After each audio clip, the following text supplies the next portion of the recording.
കാർഷിക മേഖലയായ കൂത്താട്ടുകുളത്ത് കർഷകരുടെ പ്രതിസന്ധിയും തെരഞ്ഞെടുപ്പിൽ പ്രതിഫലിക്കും. പൈനാപ്പിളിന് നേരിടുന്ന വിലയിടിവ് പ്രധാന വിഷയമാണ്.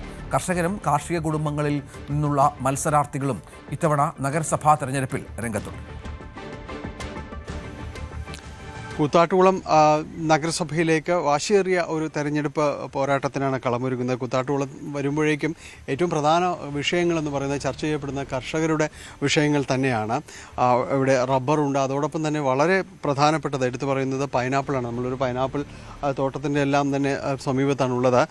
പൈനാപ്പിൾ കർഷകർ അവർക്ക് എന്ത് പറയുന്നു എന്നതെല്ലാം തന്നെയാണ് പ്രധാനപ്പെട്ടതാകുന്നത്. നമുക്കൊപ്പം വർഷങ്ങളായി പൈനാപ്പിൾ കൃഷി നടത്തുന്ന യോഹന്നാൻ ചേട്ടൻ, അതോടൊപ്പം തന്നെ ഒരു പ്രത്യേകത എന്ന് പറയുന്നത് അദ്ദേഹത്തിൻ്റെ ഭാര്യ ഇവിടെ UDF സ്ഥാനാർത്ഥിയാണ്, 2ാം വാർഡിൽ മത്സരിക്കുന്നു, മേരി ചേച്ചി.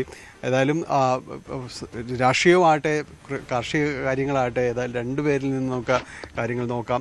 ഏതായാലും വാശിയേറിയൊരു മത്സരമാണ് നടക്കുന്നതെന്നാണ് മനസ്സിലാക്കുന്നത്. എങ്ങനെയാണ് ഇവിടുത്തെ ഒരു സാധ്യതകൾ എങ്ങനെയൊക്കെയാണ്? ഇവിടെ നല്ല സഹകരണമാണ്. വോട്ടർമാരൊക്കെ 100% വിജയിക്കുമെന്നാണ് എൻ്റെ വിശ്വാസം. അവരെന്നെ ഒരിക്കലും ഉപേക്ഷിക്കില്ല. ആ ഉറച്ച വിശ്വാസത്തിലാണ് ഞാൻ മുമ്പോട്ട് പോകുന്നത്. ഇതിൽ കഴിഞ്ഞ തവണ വലിയ രീതിയിൽ ചർച്ച ചെയ്യപ്പെട്ടൊരു സ്ഥലമാണ് കൂത്താട്ടുകുളം എന്ന് പറയുന്നത്. പ്രത്യേകിച്ച് CPM-ഉം ഒരു തട്ടിക്കൊണ്ടുപോയി എന്നതടക്കമുള്ളൊരു പരാതിയും അങ്ങനെ കാര്യങ്ങളിൽ കേരളത്തിൻ്റെ മൊത്തം ശ്രദ്ധ നേടിയെടുത്തൊരു സ്ഥലമൊക്കെയാണ്. രാഷ്ട്രീയമായി വളരെ പ്രാധാന്യമുണ്ട്. എങ്ങനെയാണ് സംഭവങ്ങളൊക്കെ ഇതിൽ ചർച്ച ചെയ്യപ്പെടുമെന്ന് തോന്നുന്നുണ്ടോ? അത് ചർച്ച ചെയ്യപ്പെടും, പക്ഷേ അതൊരു എൻ്റെ വോട്ടിനെ അത് ബാധിക്കുമെന്ന് എനിക്ക് തോന്നുന്നില്ല. കാരണം എൻ്റെ സ്വന്തം വീടും എൻ്റെ ഭർത്തൃ വീടും തമ്മിൽ അടുത്തടുത്ത വാർഡുകളാണ്. അപ്പോൾ എന്നെ നേരിട്ട് എല്ലാ വ്യക്തികൾക്കും അറിയാവുന്നതാണ്. രാഷ്ട്രീയത്തിനപ്പുറമുള്ളൊരു ബന്ധമുണ്ട്. എന്നാലും കർഷകരുടെ ഒരു വലിയ പ്രശ്നങ്ങൾ പലപ്പോഴും കൂത്താട്ടുകുളം ഭാഗത്തുനിന്ന് അല്ലെങ്കിൽ നമ്മുടെ ഒരു കാർഷിക മേഖലയിൽ നിന്നെല്ലാം തന്നെ വരാറുണ്ട്. പൈനാപ്പിൾ കർഷകനാണ് വർഷങ്ങളായിട്ട്. എങ്ങനെയാണ് ഇപ്പോഴത്തെ ഒരു വിപണിയും സാധ്യതകളൊക്കെ? എങ്ങനെ പലരും പറയുന്നു ലീസിനെടുത്ത സ്ഥലങ്ങൾ നഷ്ടത്തിലാകുന്നു എന്നെല്ലാം തന്നെ പറയുന്നുണ്ട്. എങ്ങനെയാണ് അനുഭവങ്ങൾ? എങ്ങനെയാണ്? ഇപ്പം വളരെ നഷ്ടത്തിലാണ്. ഇപ്പോൾ തീരെ വിലയില്ല. കാരണം കഴിഞ്ഞാൽ ഇപ്പോൾ നമ്മൾ മുടക്കുന്ന മുതലിൻ്റെ പകുതി പോലും ഇപ്പോൾ കിട്ടുന്ന ഒരു സാഹചര്യമല്ല. കർഷകർ ആകെപ്പാടെ വിഷമിച്ചിരിക്കുന്നു. ഒരു 2-3 മാസമായിട്ട് ഇപ്പോൾ തീരെ വിലയില്ല. വില ഉണ്ടാകുന്ന അവസരത്തിൽ വിലയുണ്ട്. ഇപ്പോൾ വില കൂടും കുറയുമെന്ന് നമുക്ക് പറയാൻ പറ്റത്തില്ല. കാരണം കഴിഞ്ഞാൽ ഇപ്പോൾ തീരെ വിലയില്ല. എന്താണ് അങ്ങനെ സർക്കാർ അല്ലെങ്കിൽ മറ്റേത് ഏതെങ്കിലും ഏജൻസികൾ അവരൊക്കെ ഒരു ഇടപെടലൊക്കെ ഇതിൽ വേണ്ടതാണോ? നിങ്ങളുടെ ഒരു ആവശ്യം എങ്ങനെ കർഷകൻ്റെ കാര്യങ്ങൾ എന്ന് പറഞ്ഞു കഴിഞ്ഞാൽ ഇത് ഒന്നാമത് വളത്തിന് ഭയങ്കര വില, പണിക്കൂലി കൂടുതൽ, എല്ലാ ഇതുങ്ങൾ വെച്ച് നോക്കുമ്പോൾ ഒരു കാരണവശാലും ഈ കൃഷി മുന്നോട്ട് പോകാൻ ഇപ്പോഴത്തെ സാഹചര്യത്തിൽ പറ്റില്ല. അതിന് ഒരു എന്താ പറയുക, ഒരു തുച്ഛമായ വില കൂടുതൽ കിട്ടേണ്ടത് അത്യാവശ്യമാണ്. അത്യാവശ്യം വില കിട്ടേണ്ടത് അത്യാവശ്യമാണ്. എങ്ങനെ പണിക്കാരെ കിട്ടുന്നുണ്ടോ? സാധാരണ ഇപ്പോൾ എല്ലായിടത്തും എന്ന പോലെ ഇതര സംസ്ഥാനക്കാർ അതിഥി തൊഴിലാളികൾ തന്നെയാണോ എല്ലായിടത്തും എത്തുന്നത്? എല്ലാം സംസ്ഥാന തൊഴിലാളികളാണ്. അവർ നമുക്ക് ആവശ്യത്തിനുള്ള പണിക്കാരുണ്ട്. നമുക്ക് സ്ഥിരമായിട്ടുള്ളത് കൊണ്ട് സ്ഥിരം പണിക്കാരുണ്ട്. പണിക്ക് കുറവൊന്നുമില്ല. ആദ്യം വലിയ സാധ്യതകളാണല്ലോ ഈ പൈനാപ്പിൾ. കേരളത്തിൻ്റെ ഒരു വലിയ അടുത്തൊരു വിള എന്ന രീതിയിലെല്ലാമാണല്ലോ പറഞ്ഞിട്ടുണ്ട്. പക്ഷേ എപ്പോഴും ഈ സീസൺ മഴ അത്ര അടക്കമുള്ള കാര്യങ്ങളെല്ലാം ബാധിക്കുന്നുണ്ടോ? മഴയ്ക്ക് കുഴപ്പമൊന്നുമില്ല. മഴ കന്നാര കൃഷിക്ക് നല്ലതാണ്. പിന്നെ വേനൽ വരുമ്പോഴാണ് ഏറ്റവും വലിയ കുഴപ്പങ്ങൾ. ഇപ്പോഴത്തെ കാലാവസ്ഥയ്ക്ക് പൈനാപ്പിൾ നല്ല ഇതാണ്, പക്ഷേ വിലയില്ല.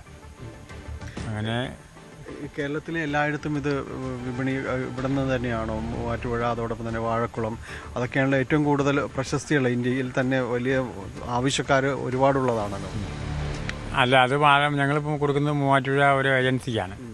ഏജൻസിക്ക് നമ്മൾ സാധനം കൊടുത്ത് വിടും. ഏജൻസി ഇട്ട് തരുന്ന വില നമ്മൾ മേടിക്കുന്നു. അല്ലാതെ വേറെ പ്രത്യേക ഒരു വില നമുക്ക് പറഞ്ഞു കൊടുക്കാൻ പറ്റത്തില്ല. അപ്പം അത് നമുക്ക് വിശ്വാസമുണ്ട്. അവർ അതാത് മാർക്കറ്റ് അനുസരിച്ചുള്ള വില തരുമെന്ന് നമുക്ക് വിശ്വാസമുണ്ട്. അതുകൊണ്ട് നമ്മളങ്ങനെ കൊടുത്തു പോകുന്നു. അത് വില കുറഞ്ഞാലും കൂടിയാലും ആ വില കിട്ടും, അവർ തരും. അതിന് കുഴപ്പമില്ല. എങ്ങനെ എല്ലാ നാണ്യ ഇതിലും കാർഷിക ഇതിലും ആൾക്കാർ പറയുന്നത് ഇടനിലക്കാർക്ക് കൂടുതൽ ലാഭം എന്നെല്ലാം തന്നെ പറയുന്ന അവസ്ഥയാണ്. ഇതിലും അതൊക്കെ തന്നെയാണോ സംഭവിക്കുന്നത്? ഇടനിലക്കാർക്ക് ലാഭമാണോ എന്ന് ചോദിച്ചപ്പോൾ അതിനകത്ത് കൃത്യമായിട്ട് നമുക്ക് പറയാൻ പറ്റത്തില്ല. നമുക്ക് മാർക്കറ്റ് അനുസരിച്ച് നോക്കുന്നതനുസരിച്ചുള്ള വില നമുക്ക് തരുന്നുണ്ട്. അവരിപ്പോൾ എന്ത് വിലയ്ക്ക് വിൽക്കുന്നത് നമുക്ക് പറയാൻ പറ്റത്തില്ല. നമ്മൾക്ക് മുതലാവുന്നൊരു വില അവരിൽ നിന്ന് ഈ പ്രതികൂല സാഹചര്യത്തിലും കിട്ടുന്നുണ്ടോ? ഇല്ല, നമുക്ക് മുതലാവുന്നില്ലല്ലോ. നമുക്ക് പേപ്പർ കാണുന്ന വിലയിൽ 2-3 രൂപ താഴ്ത്തി തരുവാണ്. അപ്പോൾ അവരെന്ത് വിലയ്ക്ക് വിൽക്കുന്നത് നമുക്കറിയില്ല. പക്ഷേ ആ വില നമുക്കിപ്പോൾ കിട്ടിയാൽ പോരാ. ഒരു 40 രൂപയുടെ മുകളിലെങ്കിലും നമുക്കൊരു വില കിട്ടിയാലേ നമുക്ക് മുതലാവത്തുള്ളൂ. ഇപ്പോൾ വില ഞാൻ നാളെ ലോഡിയൊക്കെ വെട്ടി 20 രൂപയ്ക്കാണ്. ഒന്നാം വർഷം ചക്ക വെട്ടി 20 രൂപയ്ക്ക്. അത് നമുക്ക് മുടക്കുന്നതിൻ്റെ പകുതി പോലും കിട്ടുന്നില്ല. പുതിയതായിട്ട് വരുന്ന ആളുകൾക്ക്, പുതിയ തലമുറക്കെല്ലാം കൃഷിയോടൊക്കെ ഒരു ആഭിമുഖ്യം അതെങ്ങനെയാണ്? അത് അവരോട് ഉപദേശിക്കാൻ പറ്റുന്നൊരു മേഖലയാണ്, ഇങ്ങോട്ട് ധൈര്യമായിട്ട് കടന്നു വന്നോളൂ എന്നൊക്കെ പറയാൻ, അങ്ങനത്തെ ഒരു അവസ്ഥ ഇപ്പോഴത്തെ അവസ്ഥയിൽ നിങ്ങൾ വന്ന് കൃഷി ചെയ്തോ അതിന് ലാഭമാണെന്ന് പറയാൻ ഇപ്പോൾ പറ്റില്ല. ഇപ്പോഴത്തെ കൃഷിക്ക് നിങ്ങളിപ്പോൾ ഈ പണിക്ക് ഇറങ്ങണ്ടെന്നേ പറയാൻ പറ്റത്തുള്ളൂ. മറ്റേ വില കൂടുതലുള്ള സമയത്താണ് ഞാൻ പലരും പറയാണ്ട് നിങ്ങൾ ചെയ്തു നോക്ക്, നിരുത്സാഹപ്പെടുത്തുന്നില്ല, ചെയ്ത് നോക്ക്, ഇപ്പോഴത്തെ വിലയ്ക്ക് പറ്റില്ല എന്ന് എന്നോട് 2-3 ചോദിച്ചപ്പോൾ ഞാൻ പറഞ്ഞെങ്ങനെയാണ്. ഒരുപാട് കർഷകരുള്ള ഒരിടമാണല്ലോ, അപ്പോൾ ഇത്തരം ആവശ്യങ്ങൾ നിങ്ങളൊരു കൂട്ടായ്മ എന്തെങ്കിലും ഉണ്ടോ ഇതൊക്കെ ഇവരുടെ മുന്നിലേക്ക് വയ്ക്കാനായിട്ട് പറയാനൊക്കെ? അത് കൂട്ടായ്മ എന്ന് പറഞ്ഞാൽ ഞങ്ങളിപ്പോൾ ഇവിടെ കൂട്ടായ്മയായിട്ട് ഒരു സംഘടന ഇവിടെ വെച്ചിട്ടുണ്ട്. അതിപ്പോൾ അവർ ഞങ്ങൾ പറയും അങ്ങനെ വില കുറവാണ് എന്നൊക്കെ പറയുന്നുണ്ട്. പക്ഷേ അതിന് കാണുന്ന വില ഇതല്ലേ, നമുക്ക് വേറെ തെരഞ്ഞെടുപ്പൊക്കെ വരുമ്പോൾ അതൊക്കെ ഉന്നയിക്കുന്നുണ്ടോ ആളുകൾ, കൃഷിക്കാർ വെച്ച് നിൽക്കണമെന്നൊക്കെ?